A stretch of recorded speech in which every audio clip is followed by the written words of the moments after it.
Hi everybody, it's Sam with the Film Fan Club, and I just wanted to talk to you about something that has been brought to my attention just based on all the Star Wars marketing and whatnot that we've been seeing for The Force Awakens and what have you.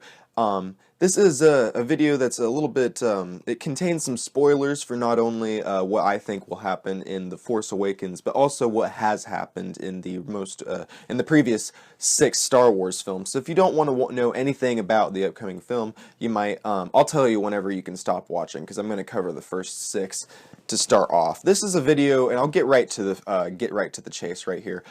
I think we should get over the concept of the Death Star. This is why we need to get over the Death Star in the Star Wars films. It all starts in 1977 with A New Hope, Star Wars A New Hope. It's a really cool film, very innovative and unique in several ways.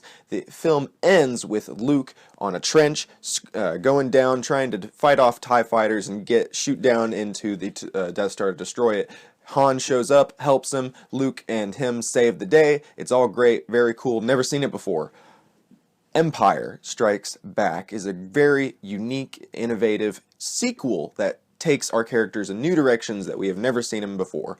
Get to Return of the Jedi. A lot of people consider Return of the Jedi to be a little bit of a speed bump. I love it personally. It does have one big glaring problem, though, depending on your perspective, I guess. They do go back to the Death Star, and it's a little bit weird because I guess in the 3 years between A New Hope and Return of the Jedi, they have built an entire new Death Star for the most part, 75% of the way done, I guess.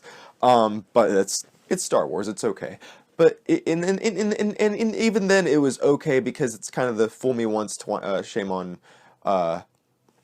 you, fool me twice, shame on me kind of thing, because they go back to it and it's fine. That's how they close out the trilogy. Return of the Jedi is very unique and innovative in several ways that, despite having another Death Star, it's okay. But then we get to Phantom Menace, and I'm not going to get into a full review of the Phantom Menace because the Phantom Menace is very disappointing in several ways. One of which is the way that little Anakin Skywalker happens to stumble across a way to go up to fight this robot-controlling Death Star-looking thing, except it has some arms around it and around the circle. And it ends with him destroying the Death Star-looking thing and destroys all the robots, and everything is fine and dandy. And that is a little bit lazy. Now, here's the part where we get into the Episode 7 spoilers.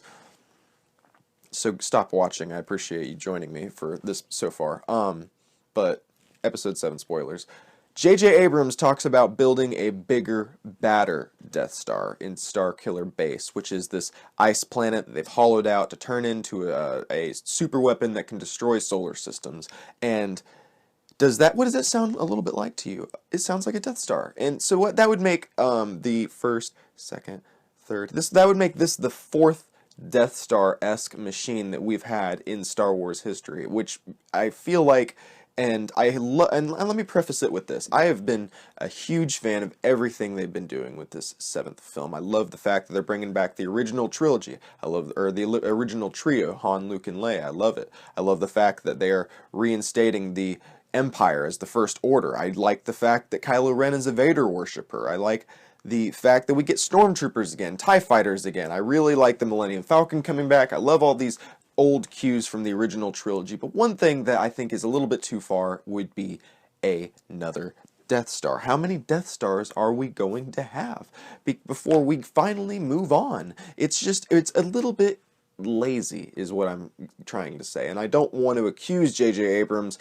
and Lawrence Kasdan, Michael Arndt, and everyone else who has worked on Star Wars Episode 7 of being just lazy, because this film is bringing to the forefront a lot of new ideas that George Lucas never touched. So I'm really appreciative of all that. I'm very much looking forward to it. Already have my tickets for December 17th at 11:15 p.m. But I do have to say that I'm very worried that we are going to get caught in this rut of we're going to go back to if it ain't broke, don't fix it. But I feel like if you constantly wear on something that isn't broke, it will break. So I feel like in that sense, we should try to be more innovative in our creative storytelling and maybe not go back to another Death Star. Why does the Empire constantly need to have a giant super weapon that looks like a giant circle hanging in the air? It doesn't make sense to me. Can't they have a more sporadic kind of base across the galaxy? Or does it have to be in one? I'm getting off track. But you get my point. It is a little bit excessive to have 4 Death Stars. We need to get over it. The Star Wars universe is so big. There are so many different stories we could tell. I'm really waiting for a Obi-Wan Kenobi movie, Knights of the Old Republic movie, a bunch of things like that. Why do we have to redo A New Hope?